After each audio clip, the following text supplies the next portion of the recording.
ए आई, माझ्या शूच्या जागी मुंग्या चावतायत ग. सांग ना ग मला काय झालंय. 4 वर्षांच्या चिमुरडीने आईला व्यथा सांगितली. मेडिकल चाचणी केल्यावर मात्र कुटुंबाच्या पायाखालची जमीनच सरकली. उमलने आधीच कुस्करली त्या नराधमाने ही कोवळी कळी. क्रूरतेची परिसीमा त्याने गाठली आणि जखम मुलीच्या आतड्यापर्यंत पोहोचली. क्रूरतेची परिसीमा त्याने गाठली आणि जखम मुलीच्या आतड्यापर्यंत पोहोचली. अक्षय दादा म्हणून 5-6 महिने ज्याच्याकडे मोठा भाऊ म्हणून पाहिले, त्याच दादाने हे घाणेरडे पाशवी कृत्य करावे. त्याच दादाने हे घाणेरडं पाशवी कृत्य करावे. 4 वर्षांचं अजांत लेकरू ते. त्या घाणेरड्या स्पर्शाचे अर्थही नाही समजू शकले. अरे नराधमा, हे घाणेरडं कृत्य करत असतानाही तिने तुझ्याकडे दादा म्हणूनच पाहिलं असेल रे. कदाचित रक्षाबंधनाला तुला बांधण्यासाठी राखी सुद्धा ठेवली असेल तिने दप्तरामध्ये. कदाचित रक्षाबंधनाला तुला बांधण्यासाठी राखी सुद्धा ठेवली असेल तिने दप्तरामध्ये. पण रक्षण करणाऱ्या त्याच हाताने तू हे नीच कृत्य केले.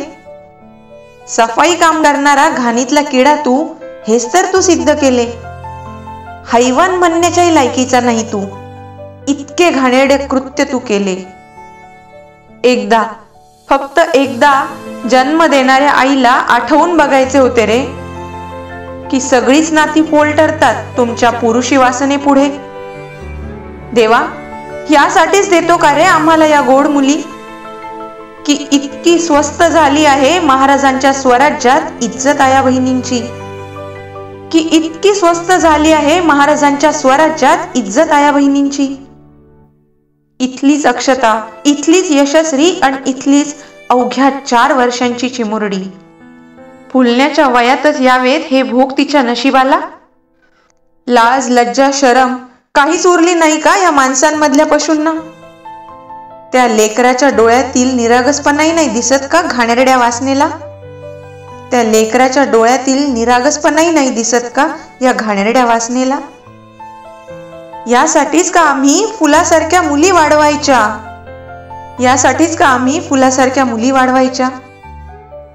कुठलं आंदोलन, कुठला रास्ता रोको, कुठला मेणबत्ती जाळणं. कोण आणेल परत त्या चिमुरडीचं करपलेलं मन. जे शब्द बोलतानाही तिच्या आई बाबांनी 1000दा विचार केला असेल, त्या गोष्टी भोगताना तो इवलासा जीव किती कळवळला असेल. त्या गोष्टी भोगताना तो इवलासा जीव किती कळवळला असेल. 12 तास FIR देण्यासाठी थांबताना त्या माऊलीची काय घालमेल झाली असेल. त्या अभागी आई बाबांच्या आक्रोशाने पोलिसांनाही नाही पाझर फुटला. आंधळीच न्याय देवता आणि आंधळाच इथला कायदा. आंधळीच न्याय देवता आणि आंधळाच इथला कायदा. बस झालं ते रेल रोको आणि ती आंदोलनं. बस झालं ते मेणबत्ती जाळून न्यायासाठी भीक मागणं. हात जोडून विनंती आहे शासनाला, एकदा, फक्त एकदा त्या नराधमाला जनतेच्या हवाली करावं. ज्या आया बहिणींच्या इज्जतीचा खेळ करतात ही गिधाडं, त्याच दाखवतील त्या नराधमाला नारीतली काली आणि जगदंबेची रूप. मरेपर्यंत शिक्षा मिळाली पाहिजे एक एक अवयव देहा वेगळा करून. मरेपर्यंत शिक्षा मिळाली पाहिजे त्याला एक एक अवयव देहा वेगळा करून.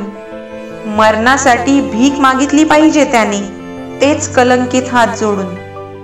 हात जोडून विनंती आहे माझी प्रत्येक आई बाबांना, फूल म्हणून नाही तर रणरागिनी म्हणून घडवा आपल्या मुलीला. फूल म्हणून नाही तर रणरागिनी म्हणून घडवा आपल्या मुलीला. वेळीच ओळखायला शिकवा तिला पशु माणसांमध्ये लपलेला. वेळीच ओळखायला शिकवा तिला पशु माणसांमध्ये लपलेला. आणि शिकवा तिला अशा निर्लज्ज दादालाही जागेवरच ठेचायला. तर आणि तरच सुरक्षित राहतील आपल्या मुली. मुलींकडे वाईट नजरेने बघणाऱ्याची करतील त्या स्वतःच राख रांगोळी.